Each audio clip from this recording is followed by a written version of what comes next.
Yes. Hi, how are you? It's good to hear your voice, Trenton. Thank you It's for been a sending. long time, Sherry. It has. I'm sending hugs virtual. Aw. Hi, Laura Lee. Hello, hello. Good morning. Good morning. Okay, Simone, I'm trying to make you host. Okay. And So go to my name and you should gotcha. have an option. and I am making you the host. Okay, I haven't received. She's in control again. Okay, I am the host now. So All right. I'm gonna mute all. Sorry. And then I will unmute certain people. Thank you.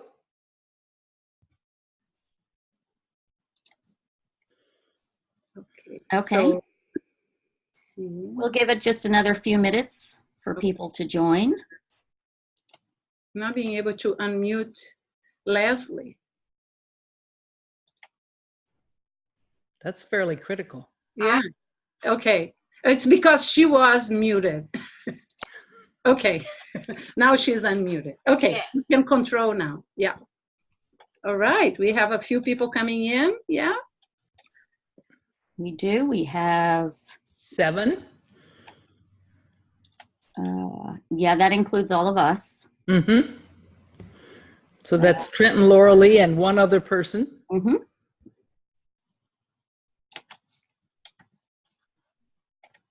If Good morning, somebody wants everyone. to say something, they can use the chat area.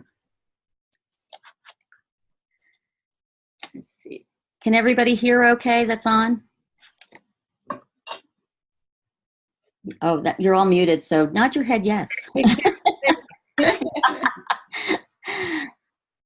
Yeah.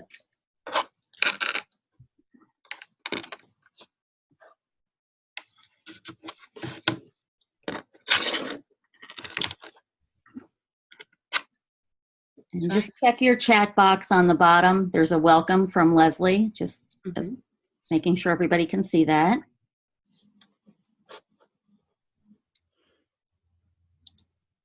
It's a wonderful place to add your questions as well. We have a number of questions that have already come in, but if you have a question that's struck you in the last 24 hours, that's a great place to put it. Just pop into the chat area.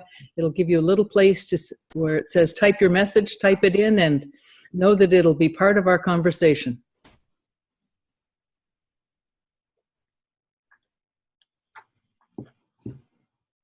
Hello, Laura Lee. I see.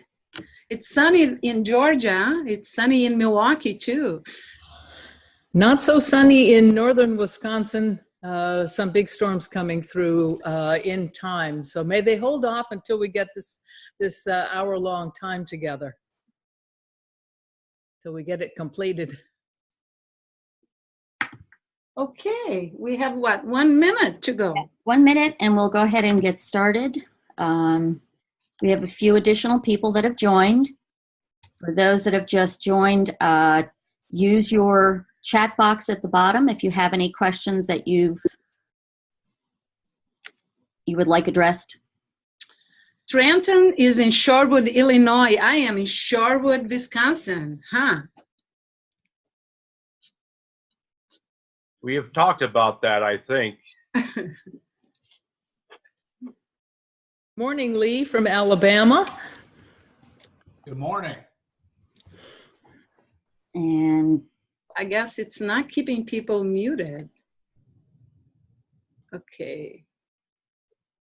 So I we're going to unmuted ask, my mic to speak Yeah. and I muted it again. okay, we're going to ask people to mute their mics yeah, once this session starts. Yeah. okay. Okay. Do we think We have maybe a few seconds okay? on my Apple Watch. You tell me when and we'll get started. Everybody's busy, so I'm sure everybody else will log in within a few moments. Okay, it's 10 o'clock. All right. My name is Christine Cady. I am the account manager for ACE, who is sponsoring this virtual forum, if you will. I want to say welcome and good morning to everyone, and thank you so much for participating. This particular forum is the second in a series for the International Compendium. This particular one is on Article 25 on distance learning. Your hosts, hopefully you received yesterday a little background on them, but your hosts are Cher Gibson and Simone Conceição. I hope I pronounced that correctly. Very good. Both are very distinguished, and I think you're going to really learn a lot, and I hope that everyone here will participate, has read the article, and we're going to be muting all of you, so use your chat box to let people know what kind of questions you might have. And with that, Simone, I'm going to turn it over to you. Actually, I think it's going to go to Leslie. Oh, I'm sorry. A little bit of logistics. Yeah. Yes. Well, So good sorry. morning, everyone. We're excited to be with you, as Chris said, and we have our distinguished experts here talking with us. If you can see on the screen right now, there are some directions that will help you during this virtual forum. The first thing is that we ask that you go ahead and mute your microphones, as we said, and post your questions in the chat session. And we're going to keep track of them and try to present those to our experts. But if you look over at the screen, you can see that we would like you to mute your microphone. Try to make sure that you have yourself positioned within the frame, and you can toggle between gallery and speaker views on your own computer. So if you have a question about logistics, you're free to put that in the chat and I will respond to you. So we look forward to the next part of the participation by Dr. Gibson and Dr. Conceição. Thank you, Leslie. And here we are, your hosts, Cher Gibson. She's going to introduce herself. Well, it's hard to know quite what to say other than many years ago, I had a disaster as a distance learner, and I have been committed to teaching and learning at a distance, and particularly learner support ever since then. So I'm an old adult educator who absolutely loves distance education, and I look forward to chatting further with you about my absolutely favorite topic. And I am Simone Conceição, and it's a pleasure to be with everybody here. Cher was my advisor in my PhD program, so she was my mentor, is still my mentor. So it's great to be here with her and to have her working with us on the Compendium Volume 2. So we are happy to have you here today for the webinar. Thanks, Simone. So the format of this webinar is that we're going to have a conversation, Cher and I, and you will participate too.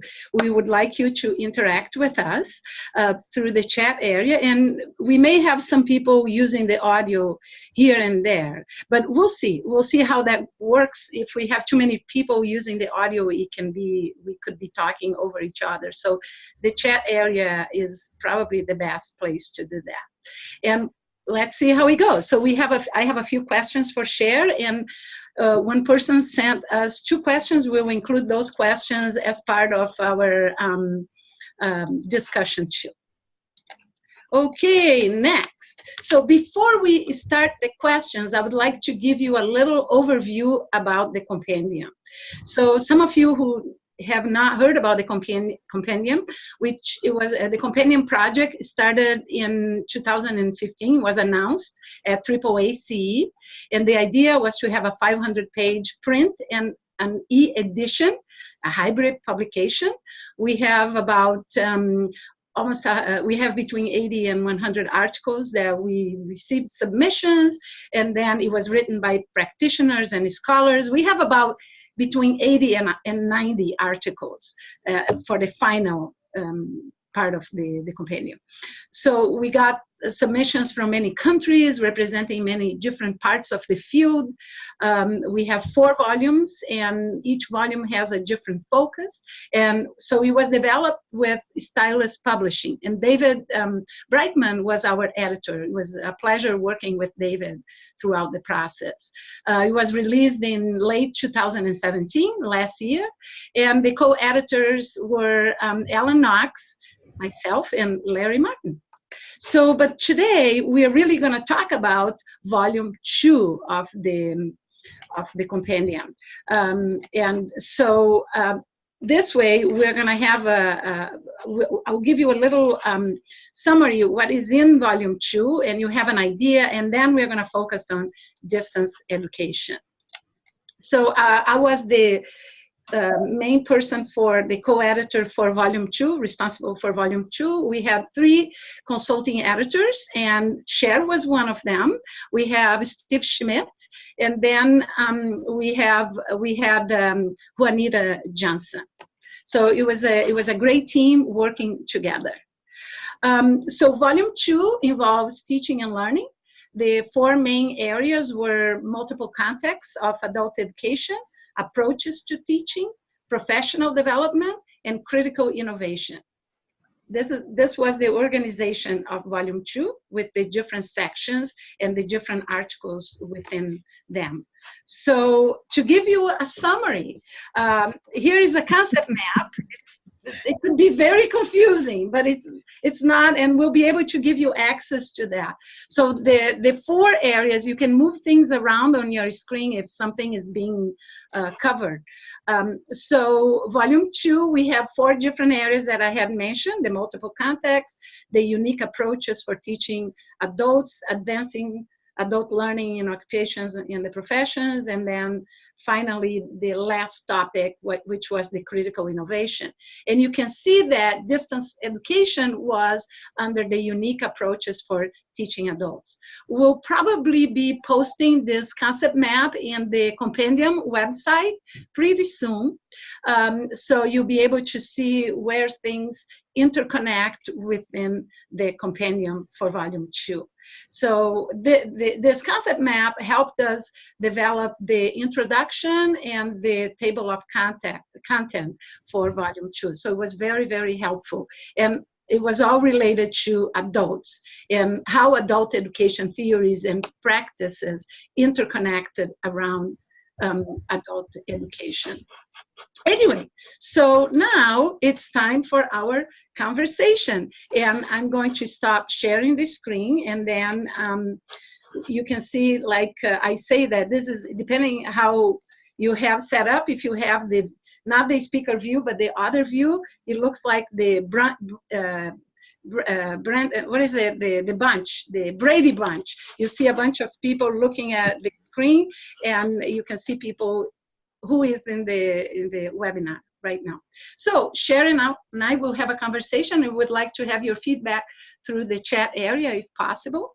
So the first question I have for Cher is, how do you define distance education in your chapter? Because there are so many definitions out there. You know, you hear online education, distance education, you know, there are so many definitions. How do you define distance education? I think before I answer that question, Simone, just a couple of observations about the chapter in general. Like Ron Severo, who did an absolutely marvelous session on continuing professional development before us in May, I'm not going to summarize the chapter, although I'll end up perhaps accentuating certain portions of it. But I read it and did have kind of pause. It's like, why didn't I say this? And why didn't I say that? In part because I didn't have many words. And when you're dealing with Simone, you're not going to get any extra words, regardless of how sweet you try to be.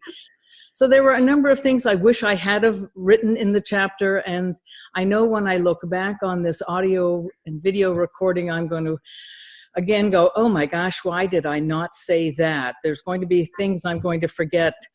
But 4 things really came to mind. One, I should have said distance education isn't new. We're really aware of Chautauqua, people coming from rural areas to create little tent cities and learn about politics and art, etc., only to be sent home with a book or two from one or more of the speakers. We know that we went from Chautauqua on to the Penny Post, which made correspondence very possible. And correspondence is still a good, solid base for distance education in a number of places where technology has not managed to sort of break through the barriers that are easily presented for it. We also then move from correspondence to computers. We're certainly delivering words in a different way, but in many ways it's a variant on print, but with some new exciting additions. So I wish I had have said it wasn't new. Another thing I wish I had have said was a variant on what I did say. I really would like you to continue to remember that access does not mean success. Just because you've managed to get your message to the learner does not mean it is going to be a message that has been received, content learned, etc. So access does not equal success. And we'll talk about the little components that are very, very critical to make sure that when your learner has access to the content and fellow learners and yourself, he or she actually is a successful learner. Also wished I had have said context is critical. As an old adult educator, I keep thinking I've written my last piece, but I haven't written my last piece until I write an opinion piece on context. Our distance learners are not sitting out there in an island. They're sitting surrounded by the world of work, the world of family, the world of leisure, the world of public service. It is a very rich context, a context that can stand in the way of their success and a context that can completely enhance their success. And so context is critical, and we'll come back to context. And last but not least, a systems perspective. When you think of your body, it is a delightful system of organs that work together, digestive systems and pancreases and kidneys and liver and all those wonderful bits and pieces that make us a perfect system. And distance education needs a systems perspective. And we'll talk about those variations and those sort of critical components of a system. So what is my definition of distance education? Well, 30 plus years ago, Michael Moore launched the American Journal of Distance Education, which is one of those journals that if you are working in the field of distance education, you should take a peek at. Not inexpensive, but the American Journal of Distance Education is a great resource. And the first volume was devoted to the question of definition of distance education, with many people saying, it's not the same anymore, it's not correspondence, we have all these other technologies, of which we didn't have many at the time. So what would I add, what would I put in the definition? And think about your personal definition, and maybe you can jump into the chat room and ask me why I didn't mention one of your critical components. I think we have a teacher and we have a learner. A teacher and a learner to kind of differentiate our independent learner out there from a self-directed learner. So there's a teacher and a learner, and they are separated by space. So they are learning, teaching and learning in different locations. There is a technology and or one or more technologies that will help convey the content and facilitate that teacher-learner interaction, the transaction between teacher and multiple learners. So you've got a teacher, a learner, content, technology or technologies to convey it.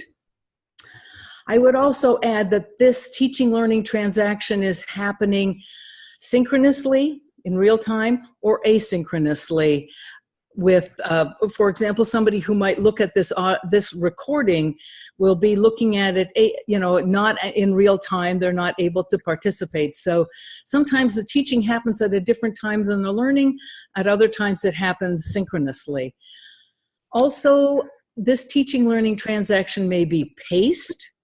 And that's what many of us do when we launch our class via computer in September and expect everybody to be finished by December, or they get an incomplete and they are marching lockstep. or it's self-paced, where you put up a class and it may take me a year to get through it, or it may take me 3 weeks. And you have to recognize that both are possible. Last but not least, there's an institution. You need policies, organization, you need funding. And so I would add an institution to my teacher, learner, content, technology, distance between self-paced versus paced, synchronous versus asynchronous. So those would be my big hit items in my definition. Simone, what would you be adding?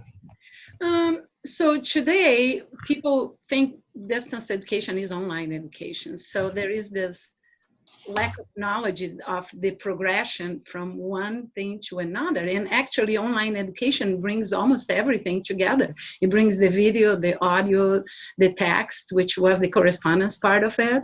So I think the definition has broadened, but it still uses the same kind of device, in some way, same kind of media that we were using before.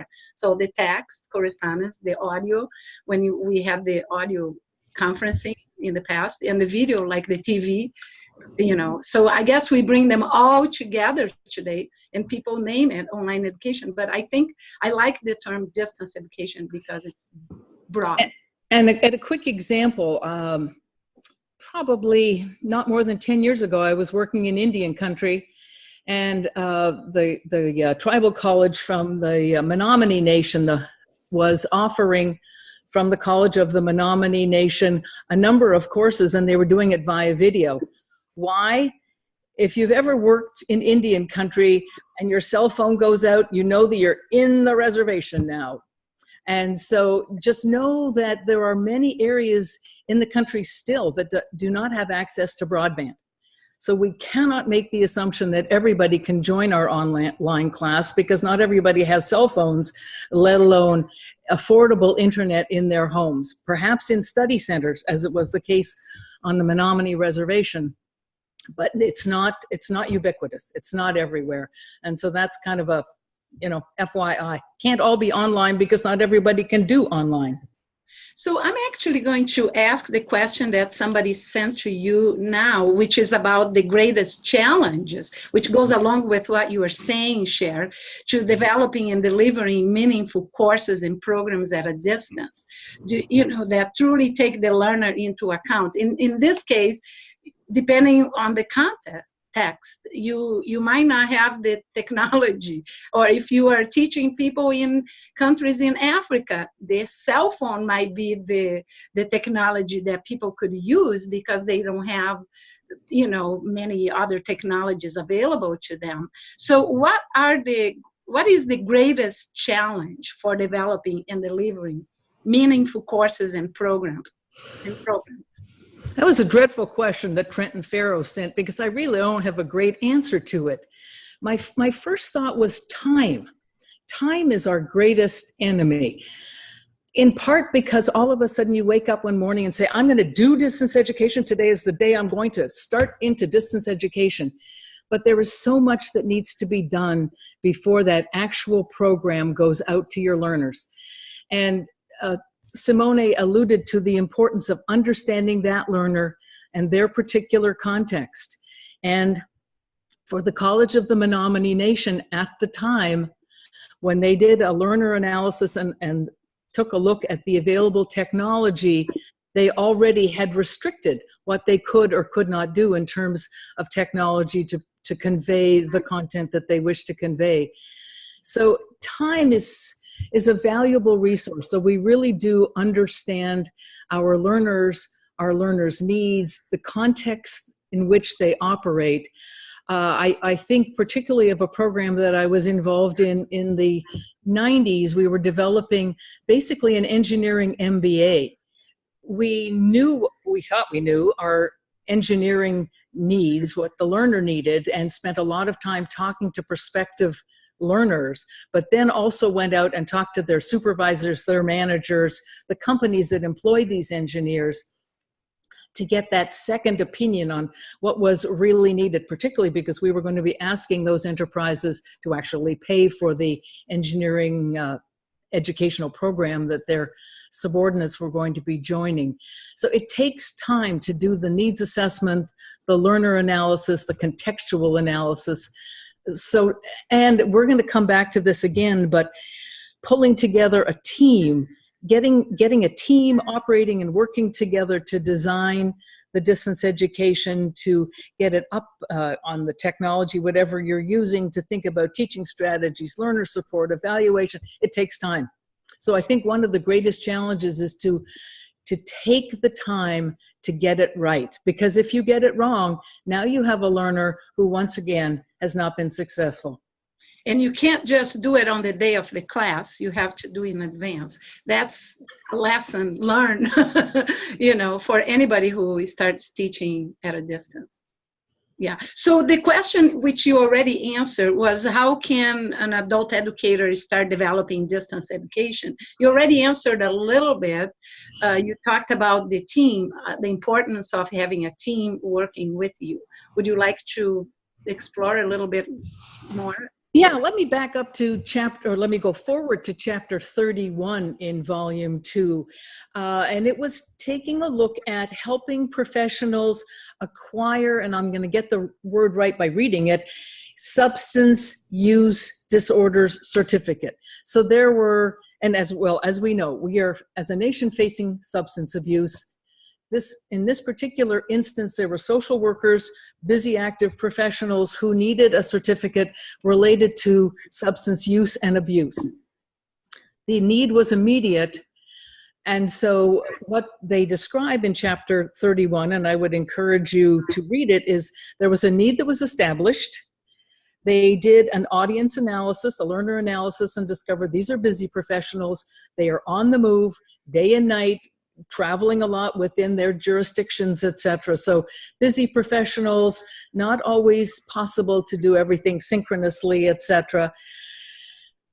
While the content was specified for the certificate, and this often happens if you're doing continuing professional education, what is to be presented may come down from the American Bar Association, the American Medical Association, etc.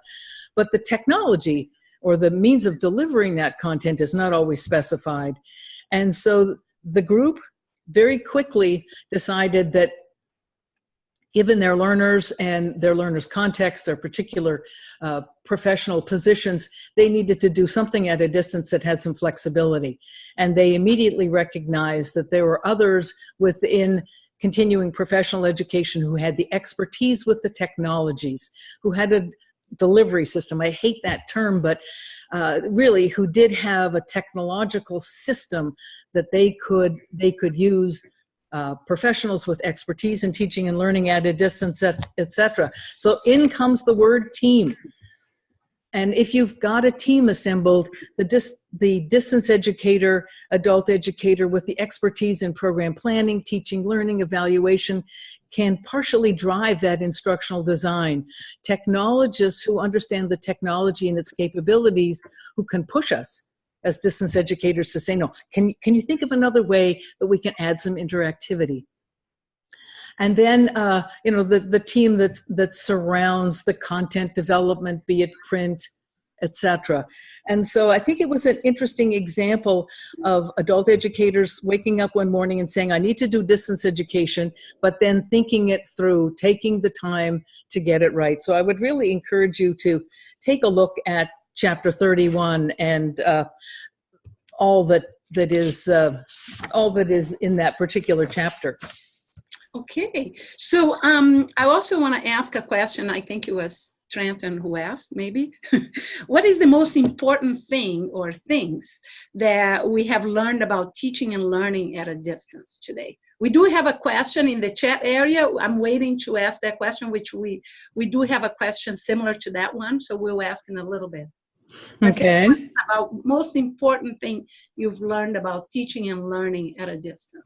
Forewarned, dear friend, I'm going to turn this back on you as well. Hey. I'm not going to suffer alone. All right. I think in many ways, the question reminded me of the the blind men and the elephant. And if you remember that little story, it's about a number of blind men who are standing around an elephant, one feeling the trunk and believing an elephant looked very long and skinny, another embracing a very rough and tree trunk like ankle, another one that has the whisk broom tail in hand. And so I think we all bring different perspectives. And as I alluded to in the beginning, I had a distance education course, not by choice. It was the only way I could take my stats course. I can tell you right now, the programmed learning machine was blue. The print-based textbook was red by Steele and Torrey. 110 of us in the class, 55 passed. Has nothing to do with curve and everything to do with who mastered the content. Fortunately, McGill University allowed us to ruin our entire summers studying whatever we failed, only to take our exam again in August, believing time on task was important. So I would go back to support. I had none. And I believe as I look at my portion of the elephant, AKA distance education, that what's absolutely critical is support. Learner support, which I can talk ad nauseum, and I think Simone and I will come back to learner support.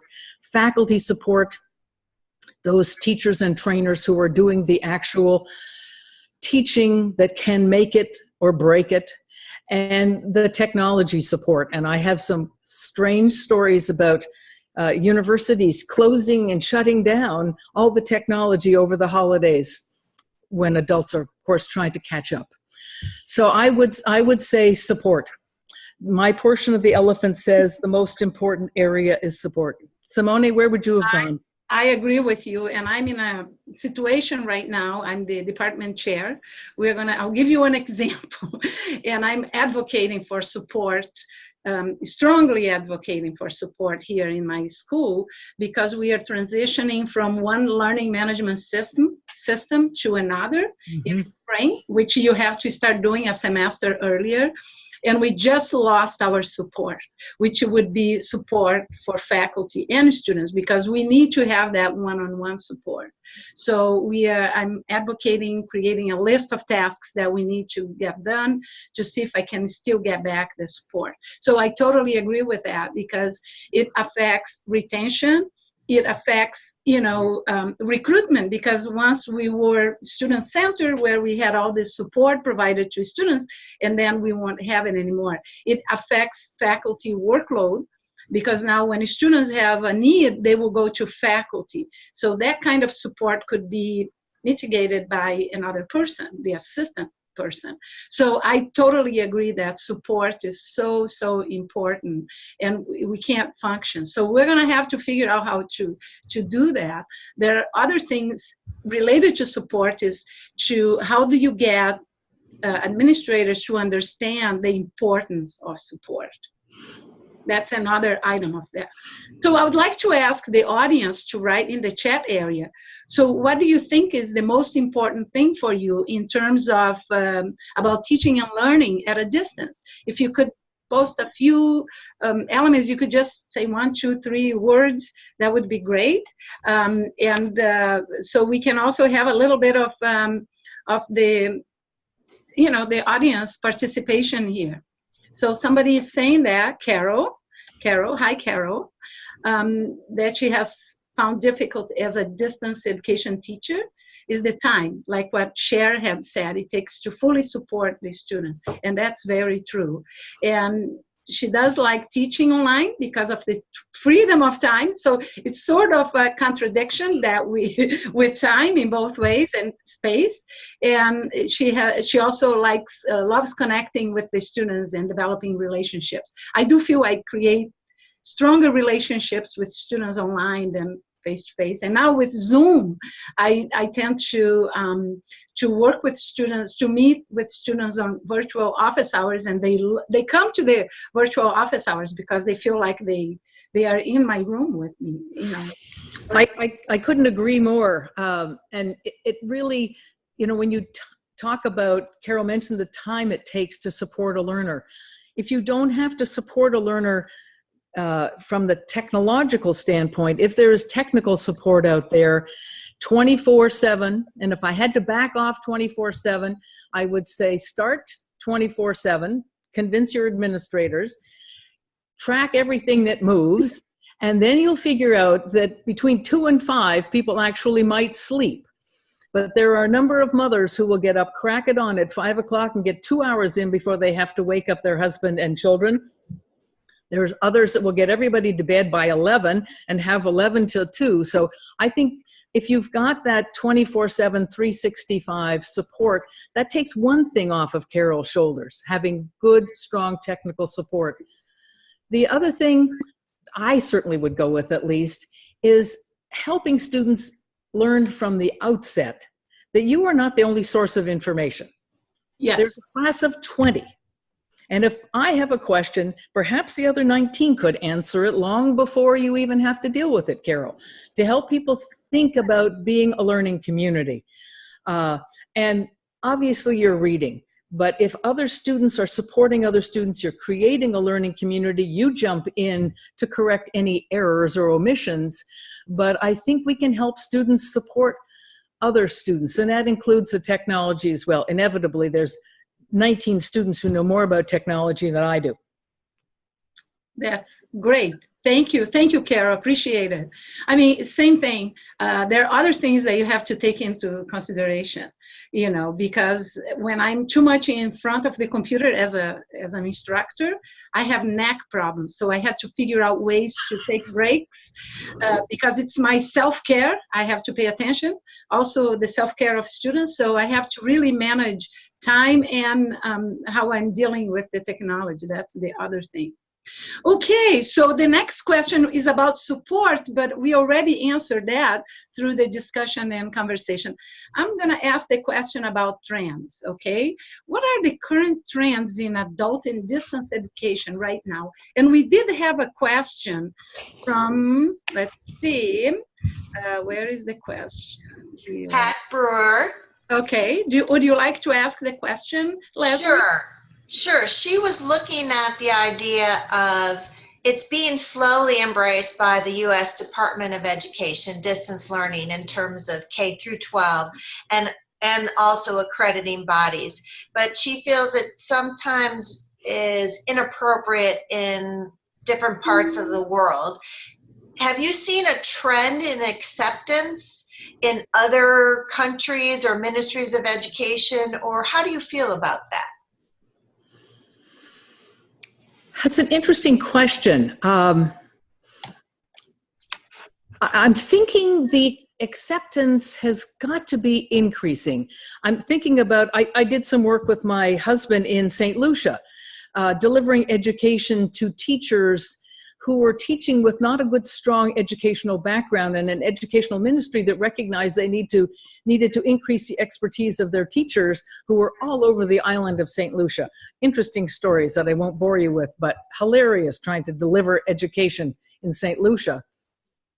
I think about institutions like Anadolu University in Turkey, Sukhothai Tamatriat Open University in Thailand. These are historically distance education, single purpose, only distance institutions in Turkey and in Thailand. So there's a history in higher education and a success rate in higher education in many countries. And I can't help but think that this is going to sort of trend downwards, that those who come through teacher education colleges at a distance are going to be our strongest advocates to enhance teaching at a distance in K-12. And let me just give you a couple of examples where it really has turned out to be very critical. One of my graduate students had a son who had a stem cell transplant. He's in the hospital and he's in isolation. Two-way interactive video. He was able to keep up with his classmates, not be isolated because he was with them.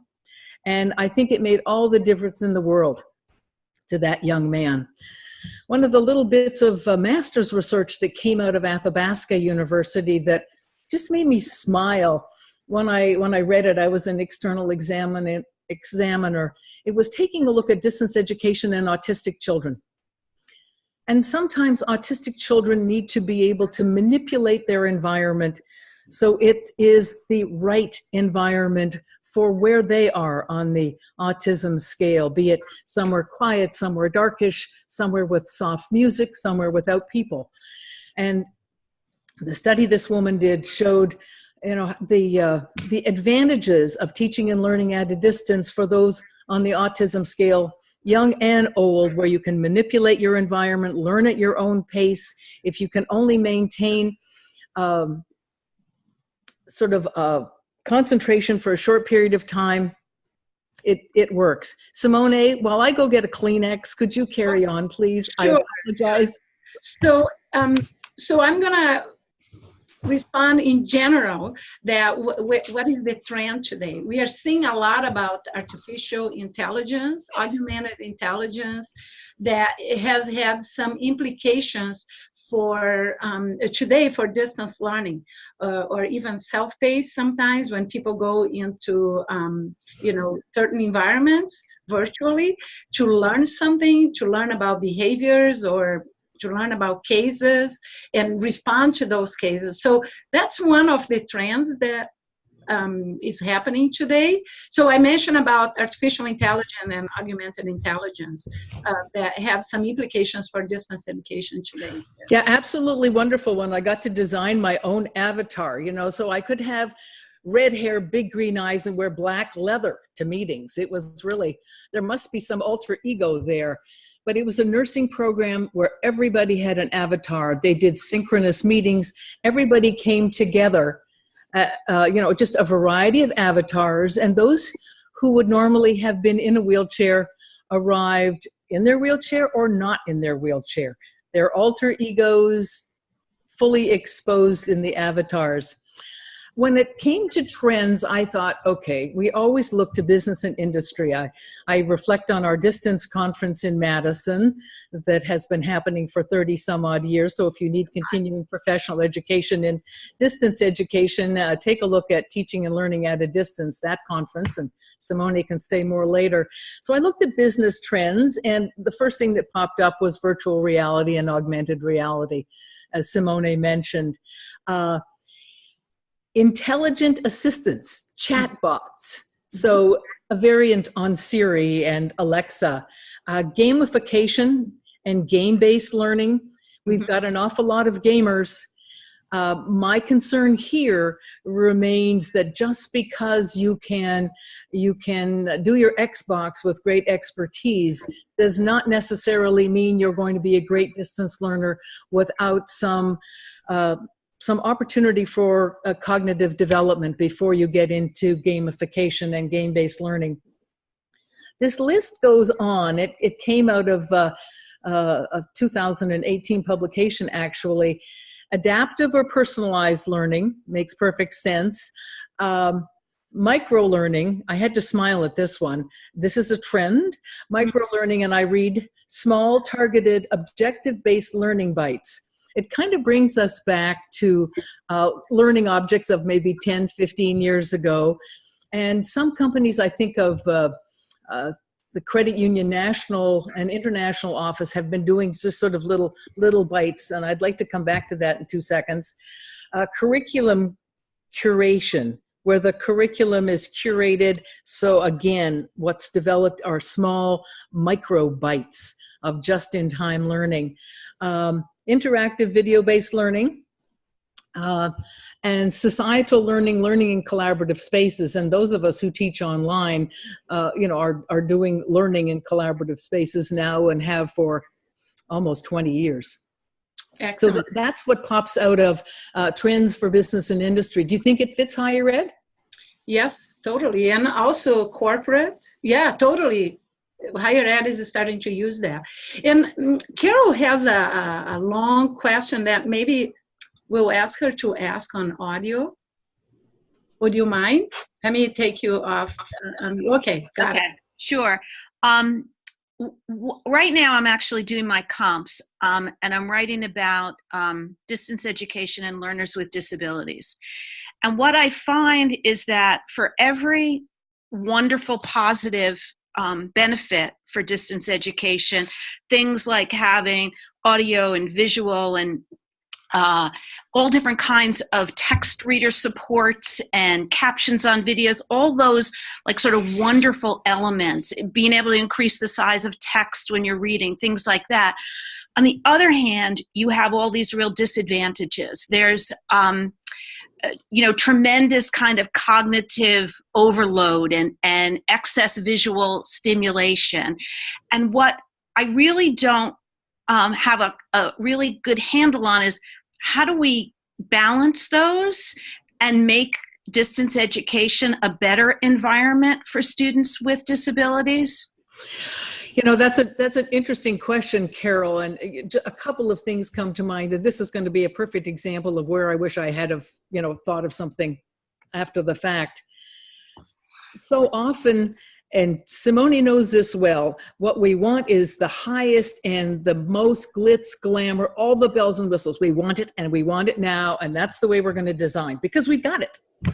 And sometimes, you really don't need to see me. We sent you a picture yesterday. Let that suffice. I was a little younger then, but I'm in the same house, basically the same wall. You don't need to see me. And so we could actually have done this via audio.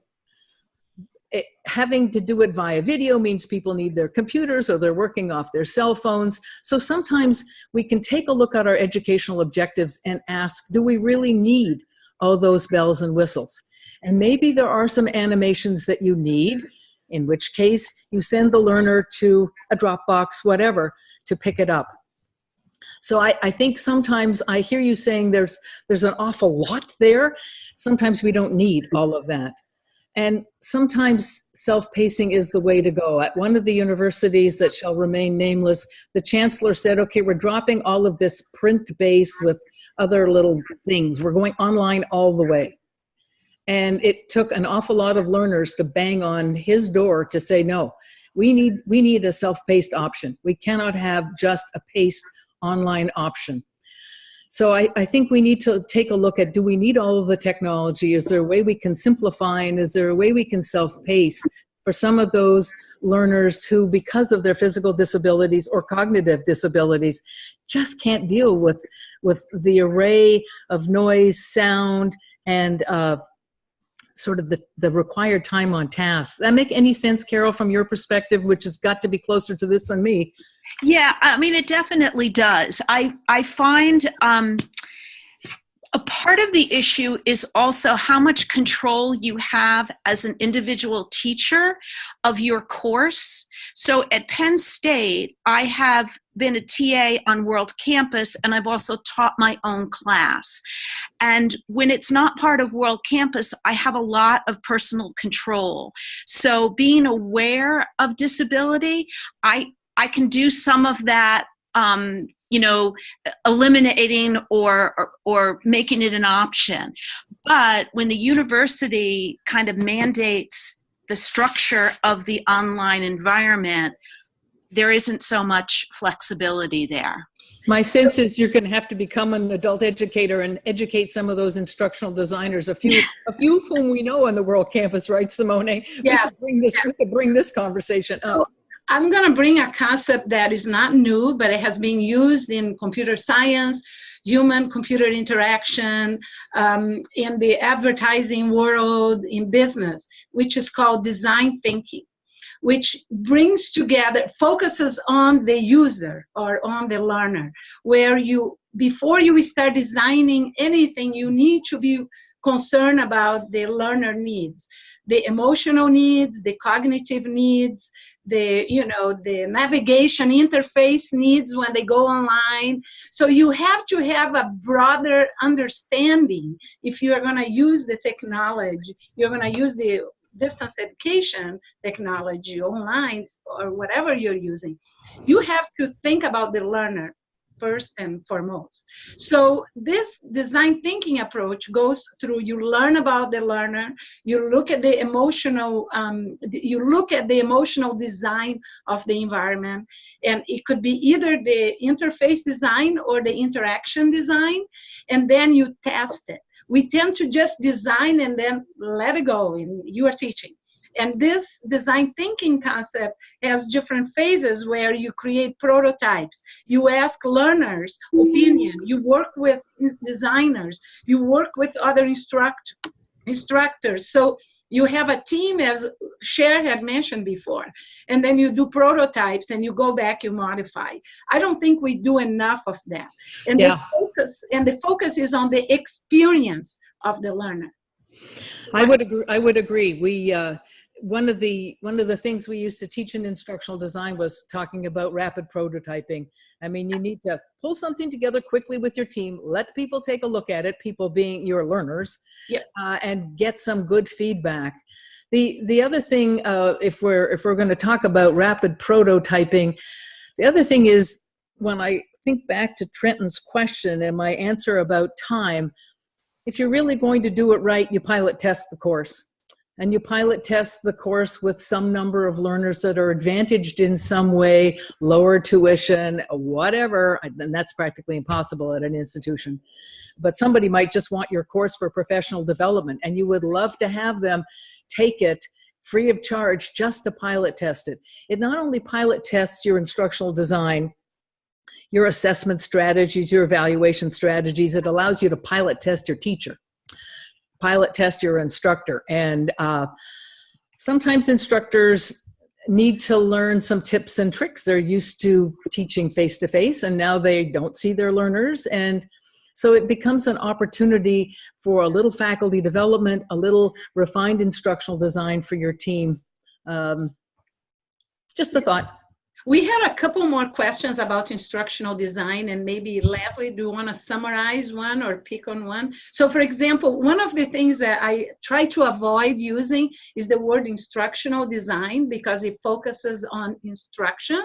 I'm starting to use the word learning design because it focuses on the learner. So that's a difference. So do we have any questions, Leslie? Yes, Simone. So I think there's been a couple running threads here that you've addressed, but I think the idea going back to, how can faculty, learn, you said prototypes and pilot testing and things like that, but sort of the mechanics, right, of choosing course materials, and how do they know which course materials, not only are they good for, those with perhaps disabilities, and looking at the emotion of the student, but how can we make those good choices as instructors? I think one of the things we have to do is we have to make sure we've made good instructors. So before we launch off to make good choices, let's make some good instructors. And I think I've got an array of things that I would think about. One would be they need to understand about the care and feeding of the adult learner. We had a faculty member from an institution that shall remain nameless who always taught undergrads and all of a sudden was teaching graduate students at a distance. They can be quite opinionated. That was the last time he ever taught the course. He just really didn't know how to say, Lee, that is a wonderful comment from Alabama. Could you expand upon it? Let's take a look at your experience. So we need to help faculty members grow in terms of their understanding of adult learners and the care and feeding. They need to know how one learns at a distance. And one of the only ways they learn to do that is to walk a mile in a distance learner's shoes. Yeah. And we'll come back to that one.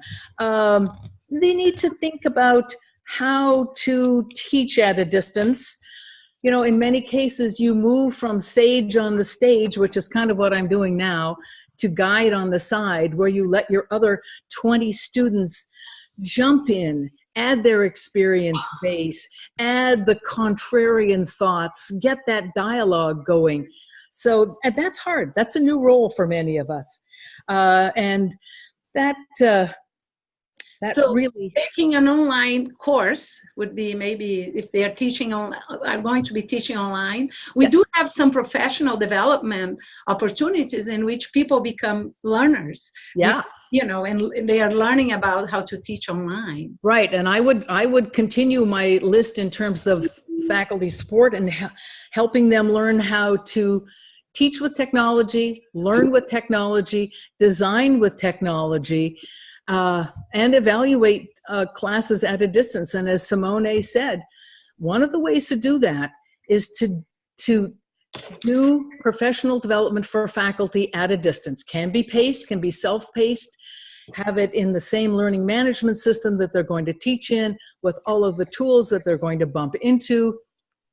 Have them design small modules, an itty-bitty little learning module where other faculty, because we hope to do this with faculty together, although not always happening, can give some feedback, etc. So I would certainly look at providing faculty development at a distance with all the tips and tools that would be around to be used.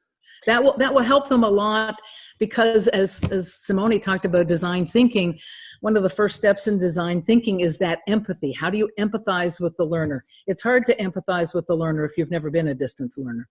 Yeah, and also you have to understand that your role has changed. You're no longer a lecturer. I mean, you could still give lectures, create videos or participate in synchronous activities, but the role changes over time. You are facilitating, you are interacting, letting them facilitate too, not just you. So there are different things. It's a changing mindset. One of the things that I thought I saw come by in the chat room was something about threads and getting people engaged in your questions, etc.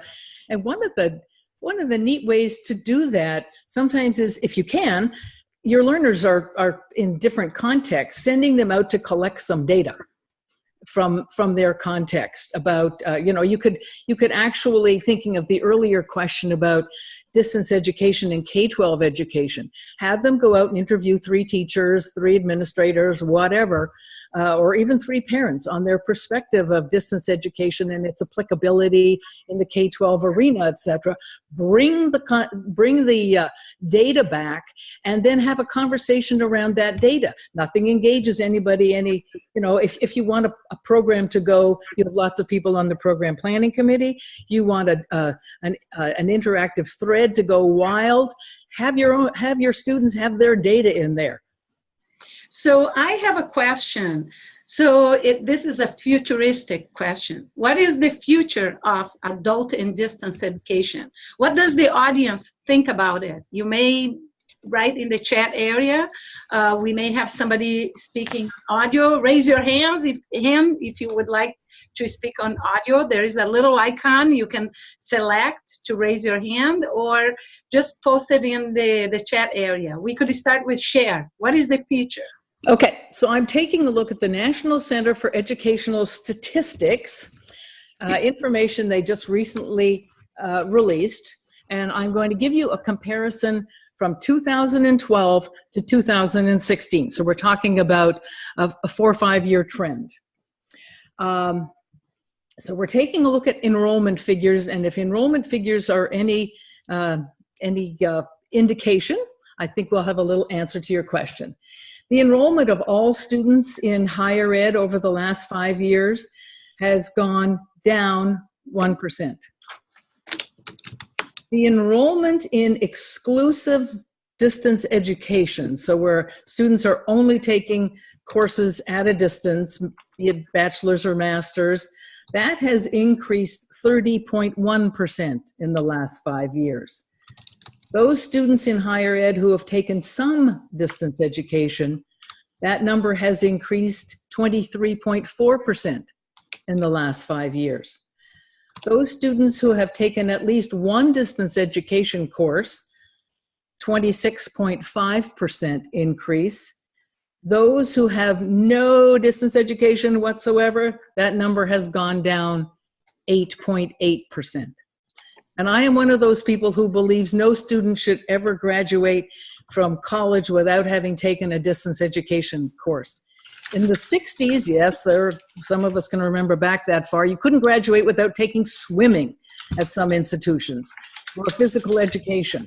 I believe students should not graduate without a course at a distance, because these are the skills they're going to need for continuing professional development in the future. So those are the figures I pulled out from the National Center for Educational Statistics, the trends over the past 5 years. Overall, it seems like the reception to distance education and higher education is on the rise. Yes, that's good news. Anybody would like to say something? I don't see any raised hands. Or some people were asking for programs for professional development. I shared a link from the Continuing Studies Division at the University of Wisconsin-Madison. They have a distance education professional development, and it runs all year around, and they have different programs within that. And a lot of people do that at a distance, and then they meet at the Distance Teaching and Learning Conference. Yeah, I would strongly advocate it, but I'm just a little prejudiced because I developed it. The initial core many years ago. All right, we're getting close to time. I don't want to make sure that we get everything in and talk about a few other things.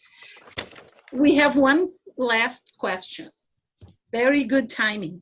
So what is happening in terms of research in adult and distance education? Where do we look for resources? I would start with 2 words: desperately needed. So we need research in distance education. As I'm sitting here, I can hear the late, great Dan Coldway whispering in my ear, tell them about the N equals 1, N equals 1. We have all done marvelous little single cases. And in those single cases, we have marvelous stories of successes or marvelous stories of failure. And we've shared these success stories. We don't usually share our failures too much. We share our success stories with our Board of Regents, our Board of Visitors, anybody who will listen to our stories of success. It's wonderful, but it's not building the field. I think what we really have to do is start doing some good, solid, theory-based research. And there's lots of distance education theories out there. Theory of transactional distance with Garrison and Shale, or Michael Moore's theory of transactional distance, theory of social presence, which I know Simone has done some work in. That's Gunwardena and Zeitel. Cognitive presence with Garrison, modes of interaction with Anderson. It goes on and on. There's also a body of theory out there that has evolved from face-to-face teaching, everything from self-efficacy, talking about Bandura, to academic self-concept, which is a particular favorite of mine, Marsh and Shavelson, constructivism, we've got Vygotsky, situated learning, Lave. So we've got a lot of theories out there. We need to use these theories as our base, and we need to build a research base. And we also need to connect our studies to other studies. And we know as faculty members, we say to students, you have to tie your research question to the research base. And that's the way we're going to end up building a base, is if we tie these studies together, not just have sort of a disorienting array of stars out in the sky. Let's make a Milky Way out of this. Let's start tying things together. So I rest my case. I want to plug in this eLearn magazine where it's a blind peer review, open access, it's online. You don't have to pay anything, it's free, but it's blind review and open access. It's a little bit different than the regular journal for like AEQ, or, you know, it's more similar to adult learning. And you just use a different kind of language. It's more conversational, but you have to provide research-based evidence. So if you're interested in publishing the work you have done, take a look at this eLearn magazine. And it's out of the Association for Computing Machinery, but they have something on e-learning, online education, distance education. But there are other journals too.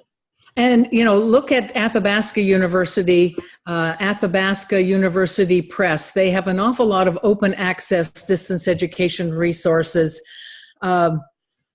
And so it's certainly worth taking a look at. Simone and I will pull together a list of resources, and we'll try to find some some additional open access resources, because it's important. And when three of us pull together an open access book, we recognize that libraries might have money, but they have less money than they have in the past. But learners really need, and faculty in countries where dollars are scarce, they need access to your work. And so I applaud anybody who is doing something in open access so others can learn.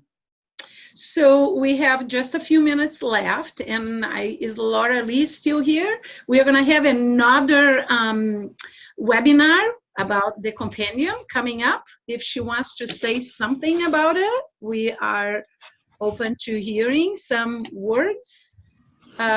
Is she still here?Maybe she's gone. I think Laura Lee had to go off. She had some responsibilities related to some competitive flight events. Am I correct when you look at the participant list? Yes, she's not Yes, here. she But Ellen might be able to say something. I see. Alan, let's talk about Volume 4, Article 80. Okay, we can't hear you. I think your volume is not on. Oh, no, not hearing you. Hold on, let me see. Sometimes I do this. Try now. No, it's not working. Okay, so Alan, if you can get that fixed, Dr. Alan Knox is with us, but the next session is scheduled for Wednesday, September 12th. It is around Article 80, which was Laura Lee Sandman, who was with us, but then she had another appointment to go to, but she was with us on community engaged action research.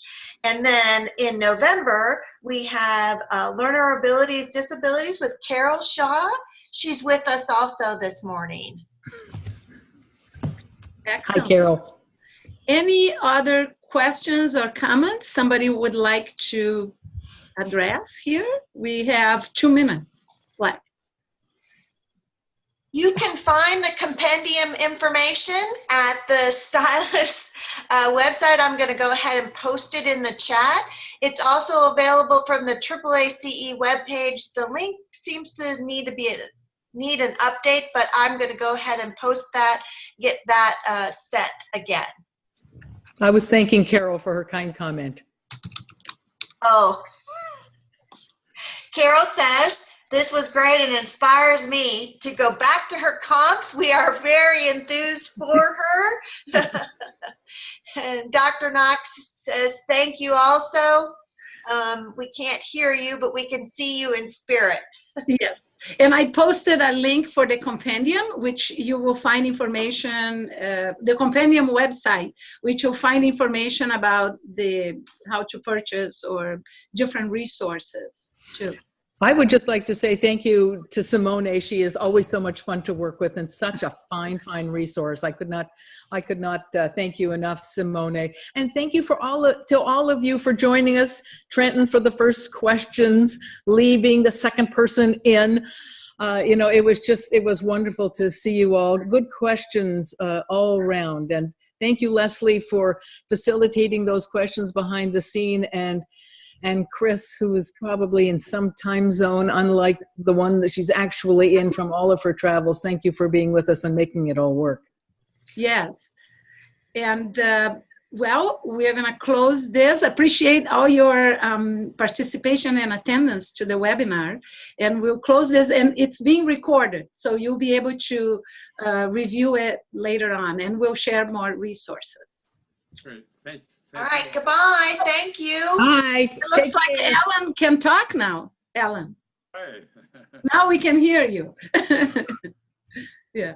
Thank you to all, and we'll look forward to 2 months from now, and then 4 months from now again. Okay. All right. Thank you. Okay. Bye-bye. Bye-bye. Bye. Good to see you, Alan. Goodbye, everyone.